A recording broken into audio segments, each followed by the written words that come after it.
All right, guys, welcome into our Friday afternoon post Chiefs and Ravens game reaction. I wanted to do this live with you guys because I was starting to take notes to do our normal episode of Ravens reports and our top takeaways and everything. And I just thought, man, it's going to take a long time to record all this, edit all this. Let's just hop on here live and interact with you guys, get all the thoughts out there, a little bit of Ravens therapy, if you will. All right. You can get all your thoughts out. It's a safe space here.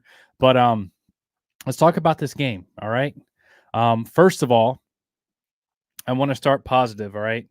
That despite poor, very, very poor officiating, with one-sided illegal formation penalties that got caught on Ronnie Stanley, but not on the Chiefs. Um, Despite the phantom roughing the passer on Patrick Mahomes that bailed him and the Chiefs out, that essentially got them that touchdown that won the game.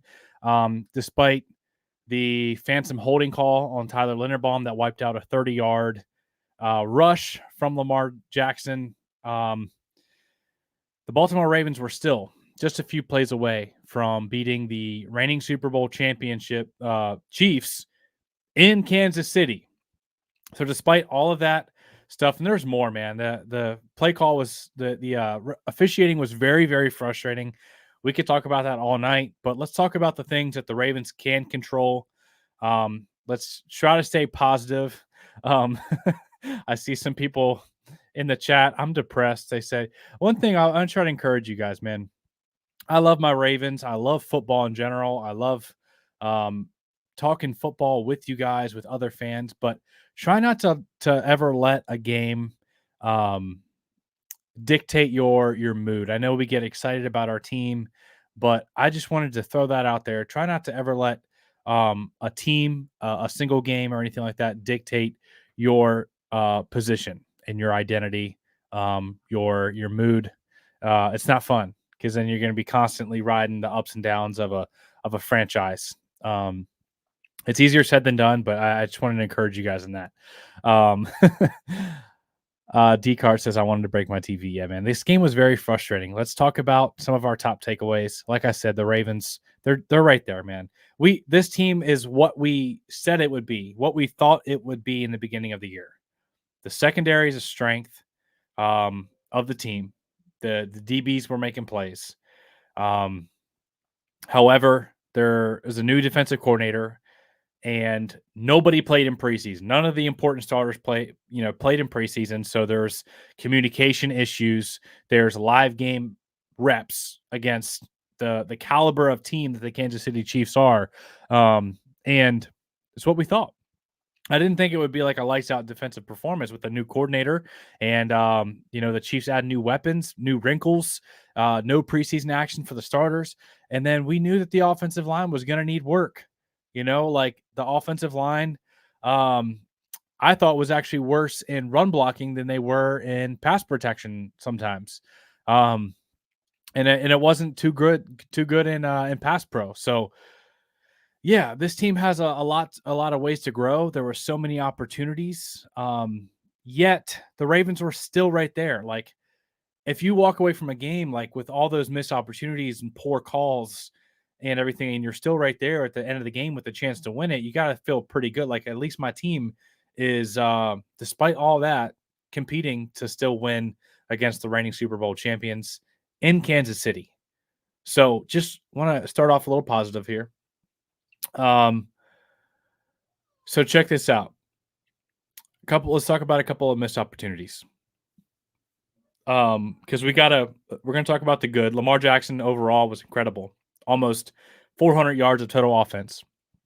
He felt like he had to be Superman at times to get the offense to have any type of offensive production. It felt like Lamar Jackson had to be Superman at times. Like I saw him evade Chris Jones on one, flip a ball out to Justice Hill in the flat on a blitz, and then on another play, scrambling out to the right, avoids a would-be sack, hits Isaiah Likely for like a 50-yard touchdown. It felt like you shouldn't have to rely on the magic, right? We've been talking about this for a little bit.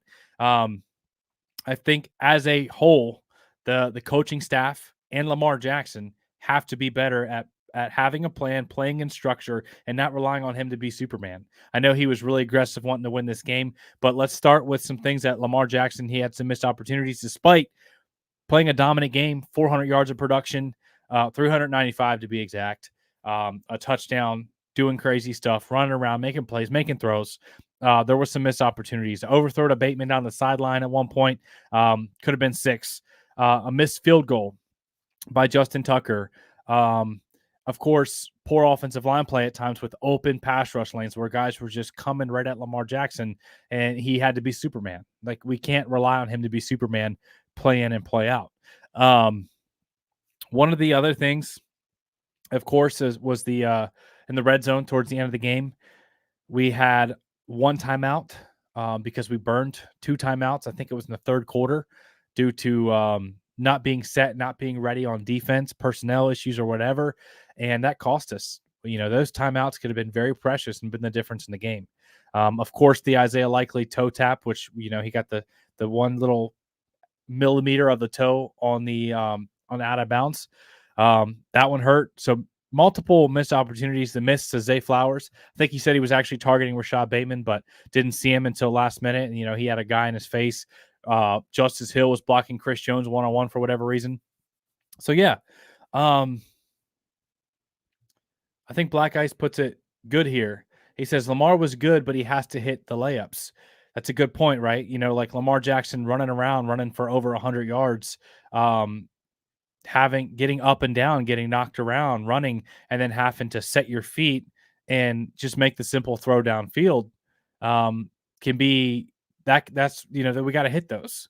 How much of that is contributed to him running around like crazy and not being fully settled in and able to deliver from a solid platform after being rattled around? You know what I'm saying? Let's see what else we got in the comments here. Trust in Rain. Like Roquan said, worst game they'll play all season. That's what the defense said. That's what Isaiah Likely said. They're not happy about this performance. I'm fine. Like, I think the Ravens are going to be fine. I was going to label this video, the Ravens are just fine. They'll be okay. There was a lot of good from this game. The fact that you were right there with an opportunity to beat Kansas City on the road, despite all those missed opportunities and absolute bogus calls. I never like to talk about the refs, but like some of those things was clearly jaded towards the Chiefs. Like 5-6 illegal formation calls from Ronnie Stanley and not any on Jawan Taylor. Like absurd, man. Wade into Nature says Humphrey lost us this game, period. That was another really bad that play doesn't happen. If Xavier Worthy doesn't uncover, then the Ravens might win that game because it was a touchdown game. You know what I'm saying? The Ravens could have walked away with the win there. They could have kicked the field goal and they would have won actually. So like little mistakes here and there. I don't know if it's all on Humphrey, if he thought he had safety help, if there was a miscommunication or what. Maybe Marlon Humphrey just didn't play it right, thought he had help and didn't. So Jeff says it just that one hurt. It did. It hurt, man. Henry should have been more involved. Henry should have gotten more carries. I 100% agree. It felt like we started with the right intention and then drifted towards sometimes it feels like with this team when we get behind, like we're only down 7 points or 10 points at like tops, and we are throwing it like we're down on a 2-minute drive by like 2 scores. Like it feels like we are desperately running or throwing the ball when we could be running it and staying patient. But the offensive line has a long way to go in run blocking, man. There was times where they just did not keep on their blocks. They did not execute to what the standard is for the Ravens in the rushing department. If the Ravens want to have a consistent run game, which we saw some of the play action unveiled, some of the play, like when we went play action, it felt like we got a completion for easy 10, 15, 20-yard chunks every time we went play action under center, man. I love those play calls. The other thing that felt really predictable was whenever Justice Hill was on the field, we were throwing the football. Like I think there was one rushing attempt whenever Justice Hill was on the field. So it tells the Chiefs right away, like, you're throwing the ball, and it does not keep the linebackers honest whenever Justice Hill is on the field. We got to have Derrick Henry on there and some passing downs. So that the way there's at least a threat, and it's not, let's not act like Derrick Henry can't catch a screen or catch a ball outside of the backfield and get him out in space as well. I know we want to use Justice Hill in that third down role, and he had some nice catches. At one point in the game, he was the leading receiver. Lamar Jackson, they did have a plan for the blitz that worked quite well with Justice Hill leaking out on the flat, picking up the first down. So I'll give him kudos there, but we got to keep it honest, man. We can't have every time Justice Hill is on the field to be a passing attempt, because that's going to be a key giveaway for defenses, man. They'll just pin their ears back and pass rush every time. Why is Ronnie, dude, Fat Gandalf, I got to tell you, man, Ronnie Stanley I thought was great. Ronnie Stanley looked the best he has in years. He was not the issue. The left side of the line in general was not an issue. Andrew Voorhees and Ronnie Stanley, I thought, did an excellent job. Tyler Linderbaum played pretty well. The question mark, the issue was the right guard, Daniel Falele, and Roger Rosengarten / Patrick McCary at times. And it felt like the Chiefs knew that. Like, they did their film study, they did their homework, and they shaded Chris Jones to the right side of the offensive line to find matchups. I like how MD Davis puts this: just first game, we'll fix the weaknesses and move on. Falele needs to go, period. I want to see Ben Cleveland go out there, man. I really do. I want to see Ben Cleveland get the start. I thought he should have got the start from the beginning. They wanted to see what they had in Falele. I don't think Falele is the guy at guard right now. I just don't. I think Ben Cleveland's a better option. The Ravens do have $9.37 million in cap space just opened up. Is there any guys out there in free agency? We're going to get a little closer to the trade deadline, but offensive linemen don't usually become available for trade. So we'll see if the Ravens want to try to shore up a right guard spot. Rosengarten, you could tell it was his first start against a very good defense on the road with 80,000 crazy Chiefs fans screaming. But he'll be fine. Rosengarten will be fine.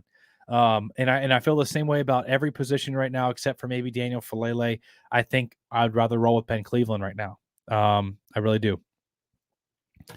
Why didn't play Simpson? I thought Simpson should have been on the field more. I thought he outperformed Malik Harrison. And Malik Harrison, when they found him, whenever Malik Harrison was on the field, they found him in pass coverage situations where they tried to target him in coverage, and it did not work out. He also missed an open field tackle on Pacheco. I understand Pacheco's a hard guy to bring down in open space, but you expect a starting caliber linebacker in the NFL to be able to tackle a guy in the field one-on-one. I think Malik Harrison at this point is more of an outside linebacker and should not be one-on-one with linebackers in open field or in pass coverage against a slot receiver trying to find mismatches with Rashee Rice. Chris Jones is a tough ask. Absolutely, man. This is a really good defensive line, good defense as a whole. The main guy they lost in free agency was L'Jarius Sneed. But the fact that Bateman, Flowers were involved, Isaiah Likely is an animal. It gives me, like, the offense as a whole gives me a lot of optimism for this team because of all the playmakers, because of Derrick Henry, despite his limited usage that we should have used him a little bit more. The biggest thing that could hold back the team right now is the offensive line, but I do think they're young, they're inexperienced, and they're going to get better as the season goes on. We talked about this before week one. It just hurts more because we lost. Like, if we would have won this game, if we would have had that toe, half a millimeter in with that Isaiah Likely touchdown, we would all be like, oh my gosh, Ravens are going to the Super Bowl. They're unstoppable. Lamar MVP. We're great. Like, we would have been off the charts. You know what I'm saying? But the fact is we lost the game, and it makes the weaknesses, it makes the spots of your team hurt that much more. You know what I'm saying? Because you don't want to have to see Lamar Jackson rushing 18 times for 100 yards to win. You don't. Now, am I cool with him doing that in a playoff game against the Chiefs? Absolutely. But I think we need to have, like, a better plan in place. It feels like sometimes, like, we get outcoached by the Chiefs. It just really does. It feels like that, to be honest. It also felt like, let me say this real quick, and then we'll get on to some other takeaways from the game. We'll talk about some injury updates, but just bear with me for a second. It felt like at times, watching the difference between the offenses, that Patrick Mahomes didn't have to be crazy, didn't have to try hard. It looked like it was easier and in rhythm.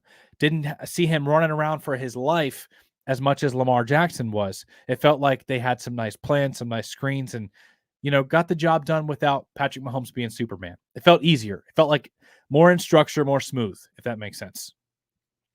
Lamar Jackson, to get the same amount of production, actually, he did get more production than Patrick Mahomes, like 395 total yards versus Mahomes, like 300. It felt like Lamar Jackson had to scratch and crawl and claw and just be Superman to get the same amount of production as Patrick Mahomes. If you guys see what I'm saying. Face Killa says it well here. Mahomes was shredding the defense. Rice had 100 yards. I don't think Mahomes was shredding the defense as much as we were letting their receivers have easy matchups in the slot over the middle against the linebacker. Like, what do we saw it once, we saw it twice. Like, Roquan Smith is a guy, he's a dog. He had an interception, as a fact. But you don't want him consistently going one-on-one with Rice or Malik Harrison as a matchup. Like, they're linebackers. They're not nickel corners. They're not safeties. They're not defensive backs. They're linebackers. You don't want to see that consistent matchup. And it felt like we didn't have an adjustment until too late, where we let Rashee Rice go 100 yards. And most of it was after the catch. Rashee Rice wasn't even burning us downfield. Patrick Mahomes wasn't making any spectacular throws, shredding it through tight windows. He was just hitting a slant over the middle of the field with a mismatch with Rice on a linebacker. So, like, I get what you're saying, but I don't think Mahomes shredded our defense. I just don't. I just think we gave up some easy completions over the middle of the field with a lot of yak. And they had some nice screens. Not that Mahomes didn't play well and have some nice throws, but it just felt like it came a lot smoother, a lot easier than the Ravens, the way they had to do it, and that the defense could have made some adjustments sooner. I'll leave it at that. Dr. Dre Mason, our line has to be better for Lamar and Henry. This is true. This is facts. The facts are the Ravens don't have some of the all-star, all-pro, Pro Bowl receivers as other teams. They have some great skill position guys, but you need the offensive line to perform well in this type of system with a run-heavy attack with Derrick Henry and Lamar, with play action, with the tight ends. You need the offensive line to hold their part. I think they will. I think they can. But it was a rough first start. I agree, out-coached 100%. Jason Finch says, I think this loss was good. With all the questions into the season, we were a toe. This is what I was trying to say earlier, man. You said it great here. He says, I think we're a toe away from a possible win. I think this will help keep us humble. I hope the O-line can grow and get better soon. So well said, Jason, because despite we could talk about the refs, all the egregious illegal formations, the phantom pass, roughing the passer, the phantom holding call on Tyler Linderbaum, the lack of calls on the Kansas City Chiefs side. Despite all that, despite missed opportunities, a missed field goal, some missed throws, some poor offensive line play, you're still right there away from from beating the Super Bowl champs in Kansas City. That's what I'm saying. Like, this team is really good. And we're going to obviously talk about what stopped us from winning the game, but we were also that close with a bunch of positives from winning the game. All right. How do you feel about offensive play calling? First drive was nice, man. First drive, we marched right down the field, but it got a little shady. It got ugly quick, man. All right. Jeff says, Tucker doesn't miss that kick and likely gets smaller cleats, and we would have won. Those are facts. All right. Next thing I want to talk about real quick. because I'm seeing a lot of people on Twitter, on social media saying that Mark Andrews, man, he's washed. Isaiah Likely's tight end one. I'm not saying that Isaiah Likely's not a dog and that maybe he will be tight end one, but Mark Andrews is far from washed.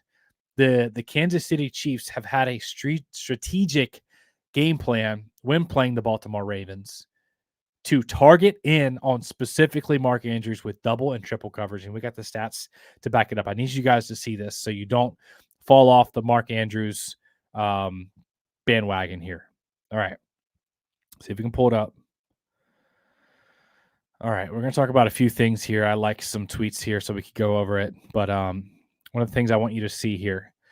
So Nathan Jank from PFF says, after responding to someone else saying, rewatched every snap that Mark Andrews was on the field last night. It was the lowest on our show on Andrews coming. Who said I was the lowest on our show on Andrews coming into the year so I could take a pretend victory lap. But instead, I have a message after watching the film. Do not panic. Here's why. I added up every opportunity for a target through the entire night based on coverage and routes run. He was bracketed on everything downfield all night. On the final two plays, he had 3 defenders covering him. He had maybe 6 or 7 total opportunities for targets, and it wasn't a matter of fact of him not creating separation, but a strategic plan from the Chiefs to take away Mark Andrews. Nathan says from PFF, after seeing this thread, decided to look at the data. Mark Andrews was double covered on a higher percentage of his routes than any of his other games from 2021 to 2023. So Mark Andrews saw double and triple coverage more than any other of his games in the last 3 years. That's absurd, man. The Chiefs have had a specific game plan to take away Mark Andrews, Lamar Jackson's safety blanket. Here's what the Chiefs have done over the last few years. Check this out right here. Look at this stat line, guys. Look at this. Mark Andrews in 2018, not a catch, not a yard. In 2019, 3 receptions for 15 yards. In 2020, 3 catches for 22 yards. They've had a specific game plan to take away Mark Andrews. In 2021, a year after, he goes 57 yards, 5 catches on 5 targets. That was his best production. 2024, 2 catches for 14 yards. They've had a game plan to take away Mark Andrews. That has been Kansas City's thing, is we are going to take away the easy stuff over the middle of the field with Mark Andrews. We're going to double and triple him. And that's been their game plan. He was doubled last night more than any game in the last 2 years from any team that he's played. So I just want you guys to see that, all right? Likely was fantastic. I'm not taking anything away from a Likely, dude. Likely's going to be a star in this league. Likely deserves his credit, man. He's a monster. He's a bona fide monster. What he did last night after the catch specifically was absurd. His hands might be the best hands on the team. He doesn't drop passes. He's got vice grips for hands for contested catches. He's got a huge catch radius. And he makes guys miss. And then I don't know if you guys saw what he did as a blocker, but he devastated. I mean, he smashed some guys in the run game as well. So just want you guys to see that that the Chiefs were specifically targeting in on Mark Andrews and have been over the last 5 years since 2018. This is what Mark Andrews has done against the Chiefs. Hey, I wouldn't be mad at it if it flips in the playoffs. Maybe we meet the Chiefs again in the playoffs, divisional round, AFC Championship, and that's the game that Mark Andrews goes off because what they saw what Isaiah Likely can do. You know what I'm saying? Like, I think he'll have some success, but the Chiefs have had a specific plan in place to take away Mark Andrews. All right, let's see what else. There's a couple of things I want to show you guys as well. Let's go back up to the top here. So Ryan Mink of the Baltimore Ravens says, last night, Lamar Jackson scrambled at his 3rd highest rate in a single game since 2021. So since 2001, the 3rd highest scramble rate 19.5%. He was not messing around, dude. Like, he wanted to win this game so bad. He ran the ball 18 times for over 100 yards, 395 total yards of production, and we fell just short. But I think this just motivates and fires the team up that much more. And again, the fact all those no calls, all the missed opportunities, the strip sack, the missed field goal, and you're still right there, one toe away from winning the game. So the Ravens are going to be just fine. Now, Emmanuel Ako, I almost titled the stream this because I really liked it. He says it great here. Someone says Lamar Jackson's a great running back. Teams, fan bases of other teams, for whatever reason, like, I'm going to go on a rant here. It really bothers me that teams of other fan bases can't appreciate greatness, not only from their quarterback, but from others. Like, example, I think the Bengals quarterback, Joe Burrow, is excellent. I think Josh Allen, the Bills quarterback, is really good. I think Mahomes is fantastic. I think all these quarterbacks are really good, and I also think Lamar Jackson's really good. But people get in these ego wars, whatever you want to call it, where they just slander and drag other guys to try to elevate their guy. You know what I'm saying? Like, they can't just have appreciation that, hey, maybe the top 5 quarterbacks in the NFL right now are all in the AFC with Joe Burrow, Josh Allen, Patrick Mahomes, Lamar Jackson, whoever else you want to throw in there, Tua. I don't know. But I don't like how a lot of times fans of other teams have to drag another quarterback to make their guy feel better or whatever. Like, we can have appreciation and non-biased opinions about other quarterbacks, despite being a fan of our own team. You know what I'm saying? But that's exactly what this is here. What I'm showing you on this Twitter post is someone saying, hey, Lamar's a running back, maybe a Bengals fan, maybe a Chiefs fan. I don't know. But he's a running back. Emmanuel Ako responds excellently here, and something I've been preaching for years. Now, Bobby, Lamar threw for 273 yards with no interceptions and a 90 passer rating against, the Super Bowl champs on the road at night in Kansas City. Also had 122 rushing yards for 395 total yards. He's a better quarterback than most quarterbacks and a better runner than most running backs. That's the facts. Anytime, he rips off a big run. Oh, he's a running back. No, he's an elite quarterback, probably better than yours, but he's also a better runner of the football than your starting running back. You know what I'm saying? Like, he's elite. He's an elite passer. He's an elite rusher. Maybe there's some missed opportunities in some areas he can improve on as a passer. We're not denying that. We're not saying that Lamar is blame free and that he's like the super poster boy child, never does anything wrong. He made some mistakes in this game, but let's not just call a guy a running back because he rips off 100 rushing yards while also throwing for 273 with a 90 pass rating. You know what I'm saying? Emmanuel Ako says it there very well. Let's see what the chat has to say here. It was another level of dumb on Rice, says the best in the North. This is true. This is facts. We needed to clean that up, and we didn't. Yeah, we already got people in the chat saying that he can't throw. There'll always be some people that will take that to their grave. Doesn't matter. Like Lamar Jackson, I guarantee you he'll end up in the Hall of Fame. He's about to pass Michael Vick's record. He's a 2-time MVP. He led the NFL in passing touchdowns. He's been top 5 in many passing statistical categories, QBR, passer rating. Doesn't matter what he does. There's going to be people that call him a running back, and you'll see him even in the chat here. So we're cool with that, man. Let's see what else we got. Can someone ask Harbs what his beef with Cleveland is? That would be like, can you imagine, Monday or whatever day, media availability, they say, all right, we're and here's Sean Harbaugh. He'll be like, all right, guys, we watched the tape, a lot to be proud of, a lot to work on. We're going to clean some stuff up. We're going to get to work. It's a long season. On to the Raiders. Any questions? And then someone just comes out and says, "Hey, what's your problem with Ben Cleveland?" I would lose it, man. What's your problem with Ben Cleveland? Why is Daniel Falele starting over Ben Cleveland? That would be absurd, man. I would love to see that. Jeff Sareback or Jamison Hensley or one of them just like, hey, coach, what's your problem with Ben? Why isn't Ben starting?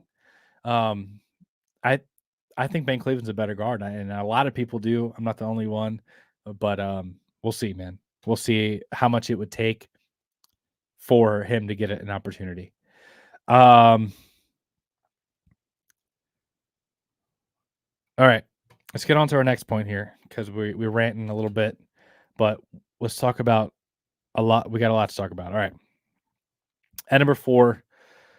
So far we talked. If you guys are just tuning in, we talked about a few things here. I want to talk about the pass rush.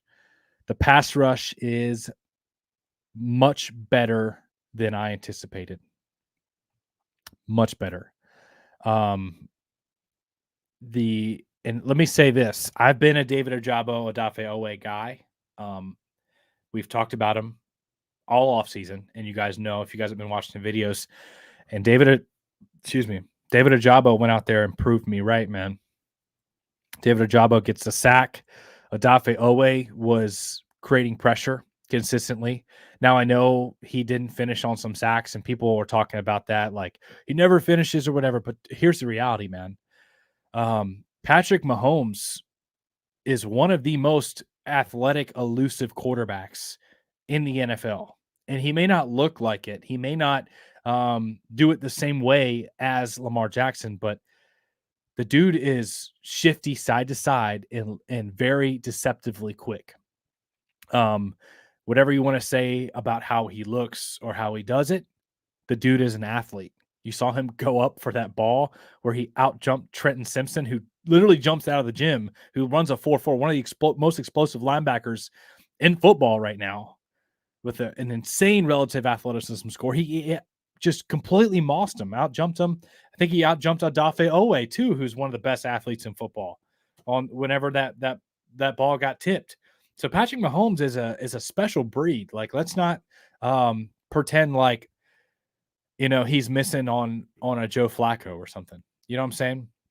Patrick Mahomes is special, especially eluding rushers. But Odafe Owe consistently was creating pressure. He was one of the highest graded Ravens, according to PFF. David Ojabo, I thought he looked great. When he got that sack on Patrick Mahomes, that boy was shot out of a cannon. That man had explosiveness, dipped under the outside shoulder, and was right in Mahomes' face in a hurry, man. David Ojabo is going to be a star for the Ravens. I 100% believe that. I'm not just saying he's going to be a good player. I think he could be a star for the Ravens if he's healthy. I've always felt that way. He was supposed to be a top 15 draft pick coming out of the draft in 2022. It was 2021, coming out of Michigan and Mike McDonald's defense before he became the coordinator with the Ravens.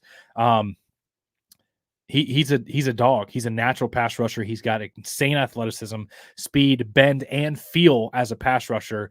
And yeah, Danye says agree. He's a stud. All right.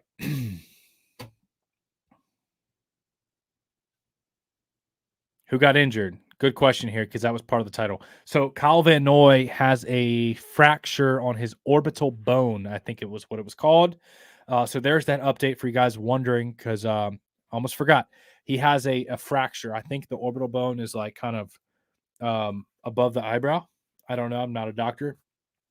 But that's where he was holding. And whenever he was down, he got kind of hit right there. And he has a fracture. So Kyle Van Noy, we're just talking about the pass rush. We're talking about Odafe Owe, David Ojabo. You need some depth there. Like, I don't know how long it's going to hold him out. I don't know how serious of an injury it is. And it helps the fact that you get to wear a helmet to kind of protect that. I don't know how much time he's going to miss, but I'm sure it's painful. I don't know if you guys have ever been hit on that bone, like on your eyebrow. If you've ever hit it, but it's very painful, man. And I'm sure Van Noy, he was down on the field for a reason like that.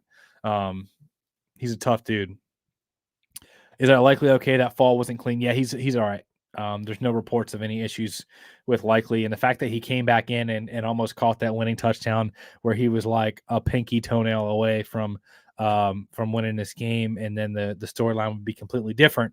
He was back in there. He'll be all right. I hope you guys are feeling a little bit better, man. Like the Ravens are good. They're going to be fine. They got some growing pains on the offensive line. The defense is still, I think the defense is great. I know some people were more concerned about the defensive performance. I'm not. I saw what I saw from the pass rush, what I saw from some of the pass coverage and Nate Wiggins, Marlon Humphrey. I know we had the blown coverage, but if we don't blow that coverage there and let some of those big yak plays with Rashee Rice, they didn't do much on offense. We held them in the run game, but if you take away a blown coverage and some poor game planning matchups with Rashee Rice on linebackers, it's a completely different game. Like you're talking about the Chiefs scoring maybe 14 points. And I feel strongly about that. I feel great about the defense. There's some things to clean up. It's the first year coordinator. It was also against Patrick Mahomes, Travis Kelce, Rashee Rice, Xavier Worthy. You saw what he's capable of. So it was against an elite, and it was against a really good offensive line too. You're not just creating pressure with a defensive line against scrubs. Like there was clean wins from Matabike on the inside against some really good interior guys. Clean wins from the right on the right tackle with Juwan Taylor. Clean wins against the rookie and Kingsley Suamatia. I feel great about the pass rush and the defense as a whole. They're going to be fine.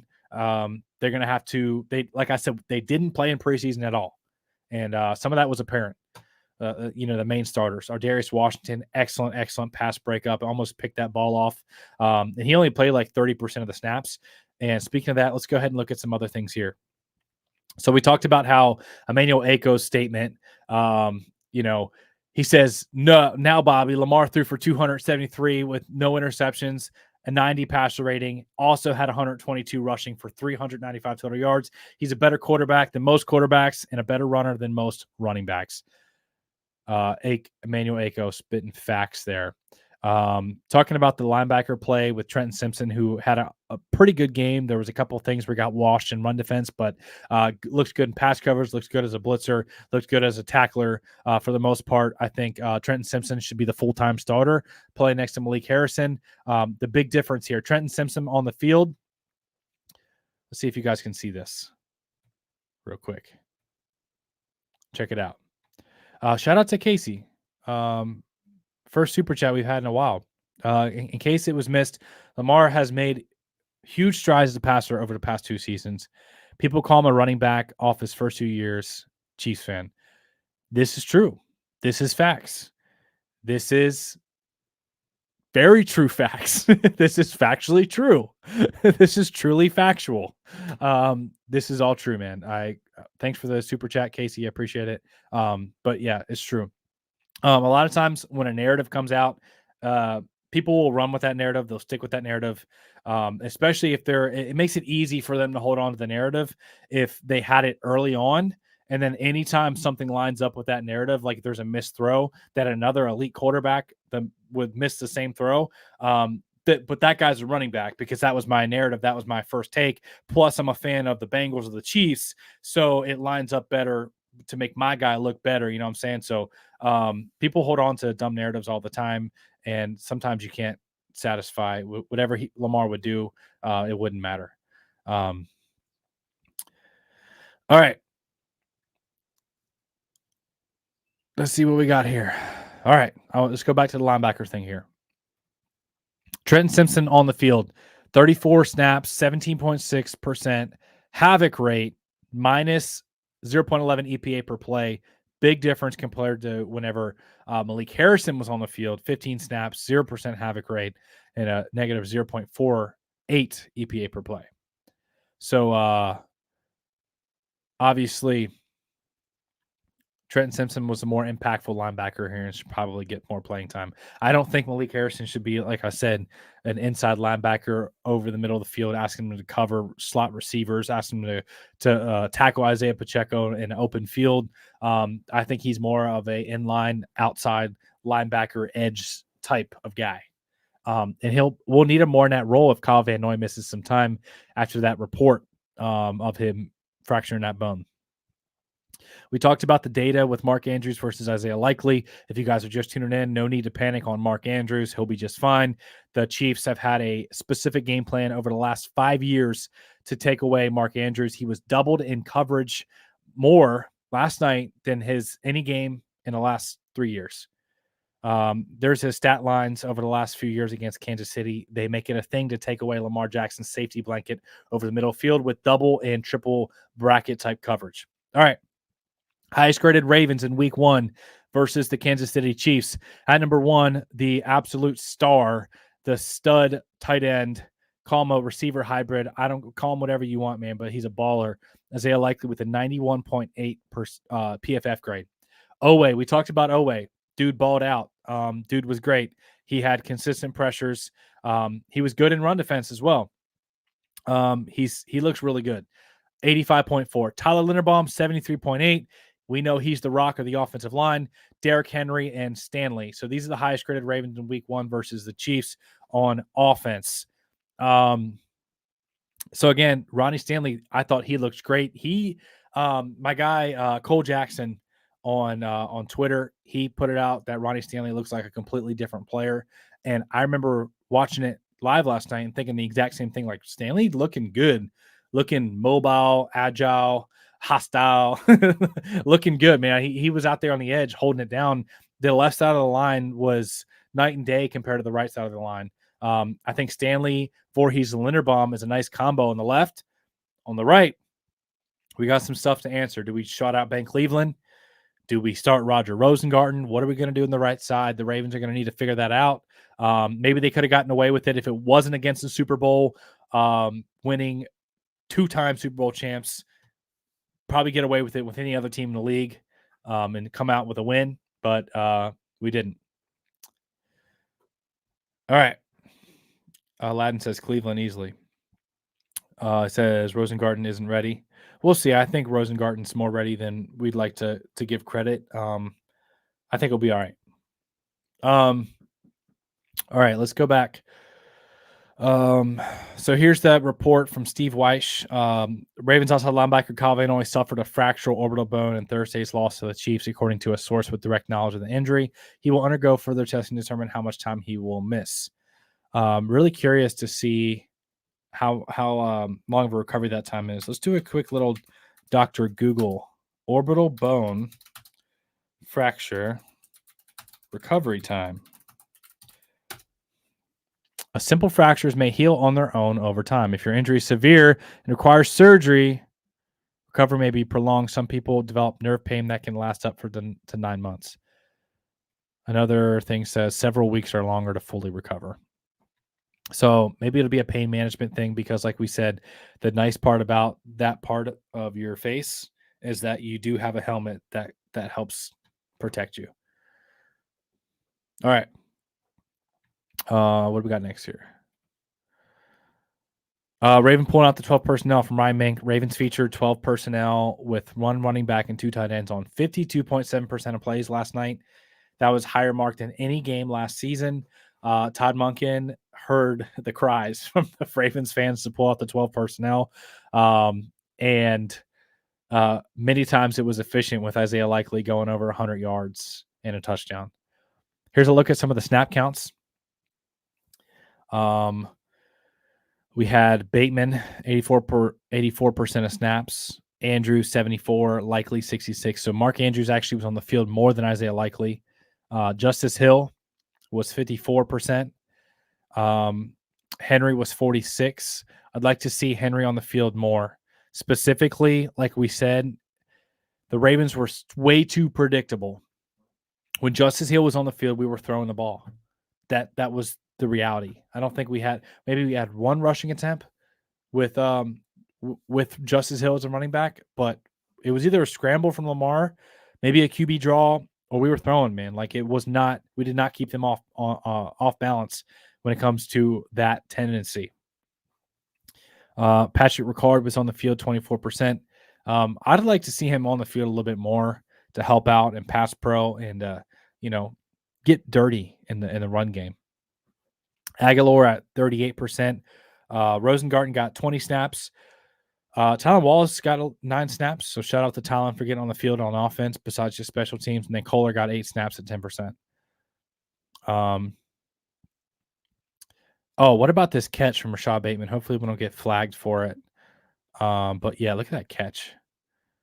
Like, what a play from Bateman, man. If Bateman is continue like big play type guy, let me say that too. I feel like Todd Monken in his mind thinks that Bateman just has to be like the shot guy, the deep guy. Bateman's really good over the middle of the field, over the middle, like out breaking routes too, hitches.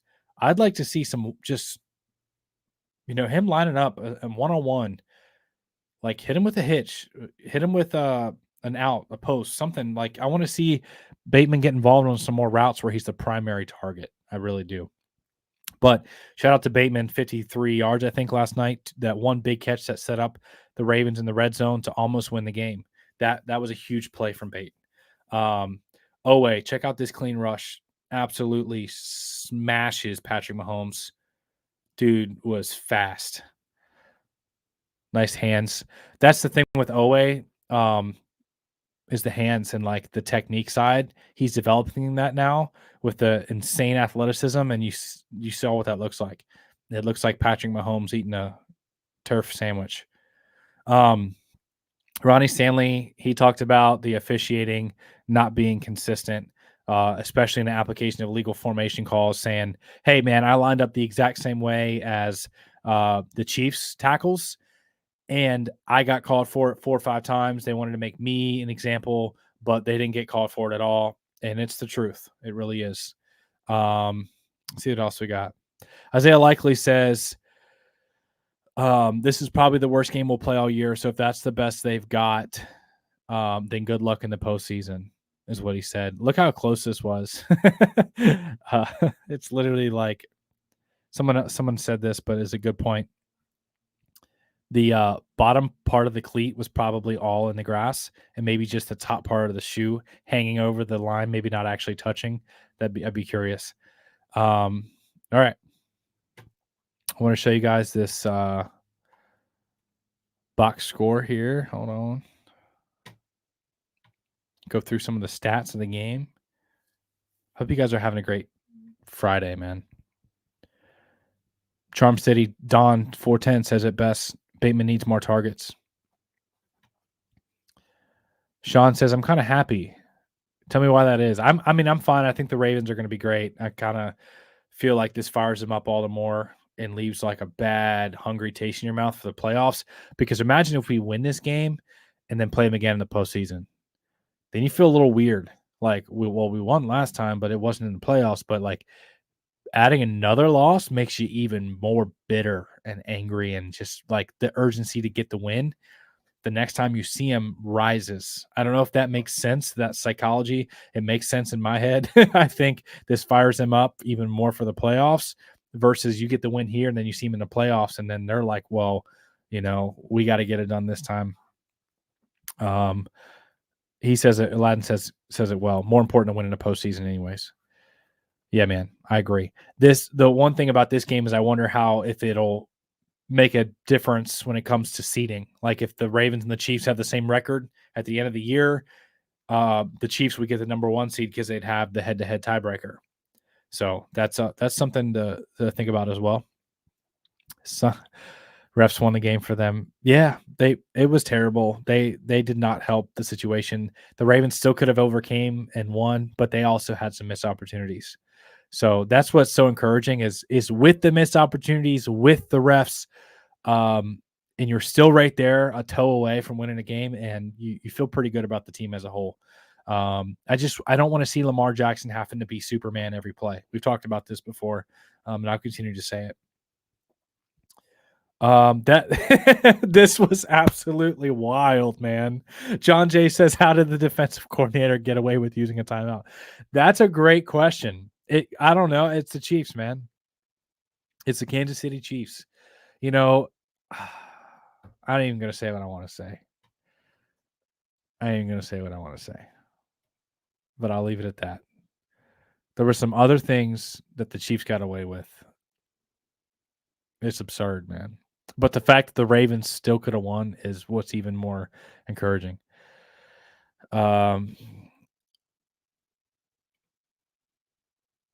can't. Wave face skill says sad. I can't, man.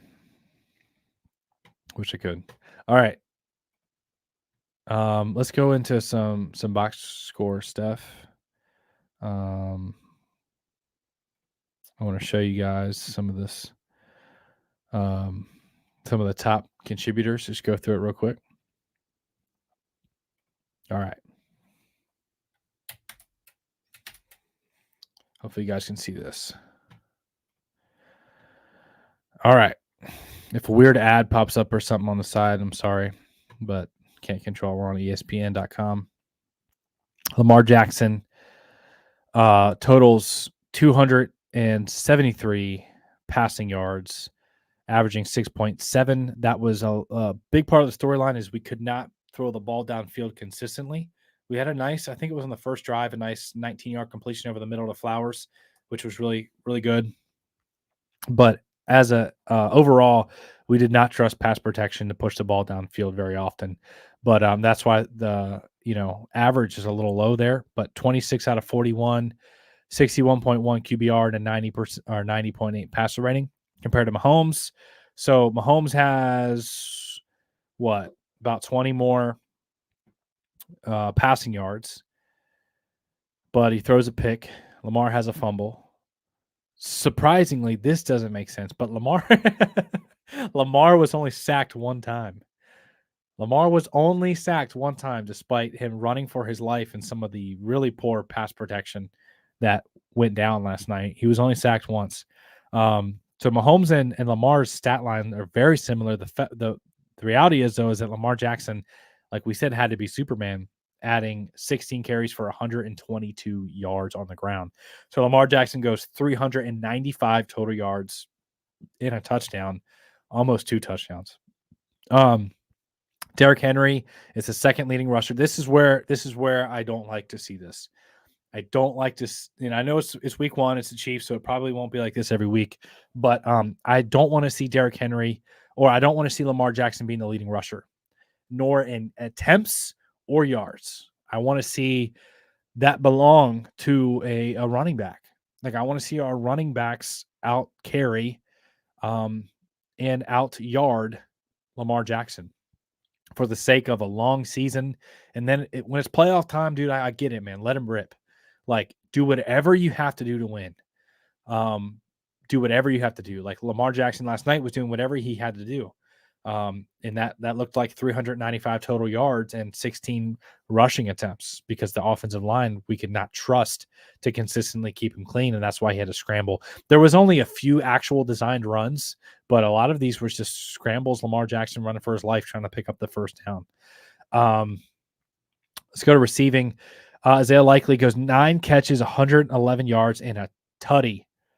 Bateman is next in line. Despite not being active a lot, he actually has more receiving yards than Zay Flowers, who Flowers had 6 catches, and they were trying to get him involved, trying to get him out in space. They wanted to make the Chiefs pay for some of their blitzes, but some of the times that we anticipated a blitz on third down, or maybe second and long, they actually only rushed 4. But part of that is probably because they were getting home with 4. They were not getting home, but they were affecting the quarterback, getting pressure with 4. And that also left another guy to maybe spy the quarterback if Lamar would try to scramble, and more guys in coverage downfield for bait, likely Mandrews, because like we said, they had a game plan to keep Mandrews doubled. He had the highest double rate of his entire career over the last 3 years. So Justice Hill, how about Hill? Averaging 8.7 yards a catch. Pretty impressive. 6 catches for 52 yards. Like we said, the big problem here is that anytime Justice Hill's on the field, the Chiefs know the Ravens are throwing the ball. Every time he's on the field, it was a pass, man.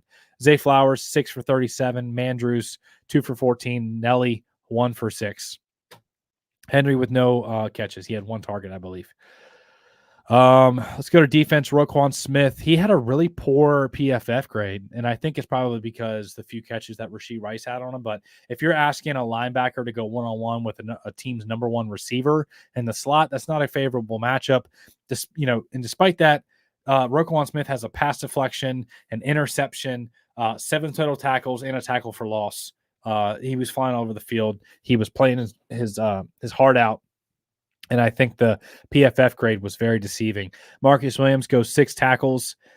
He had 1 pass deflection as well. It was a really nice pass deflection on Juju Smith-Schuster to save the touchdown. So Juju catches it right at the goal line. Marcus Williams tight in coverage, hits him hard, and he doesn't survive the ground. Trenton Simpson 5 tackles, half a sack, and a pass deflection and a quarterback hit. The dude should be on the field more, and I think he needs to take the majority of snaps for Malik Harrison. All right, guys, we're going to wrap it up here because we've been going for 55 minutes. I hope you guys are doing good despite the painful loss. Like I said, man, I encourage you guys not to let our team football ever dictate your emotions to the point where you're dragging, you're feeling whatever. Like, yeah, it's good, man. Football is fun. I love it. I love our Ravens. I love you guys. I love the community. But never let like a game dictate your state of mind and your disposition, if that makes sense. Shout out to Java Pop Tarts. Got a Chiefs fan in here. Says, "Go Chiefs! You guys played a good game. Got the job done." But he says, "Good game, Ravens." I like the classy fans. I think Mahomes is incredible. Jackson is incredible. They're going to probably be battling for years to come, and several playoff matchups. Is going to be fun. But I think, like I said, this loss fires them up all the more if they meet again in the postseason, which they probably will. All right, guys. I love you guys. I appreciate y'all. Thank y'all for tuning in, and we'll see you in the next video.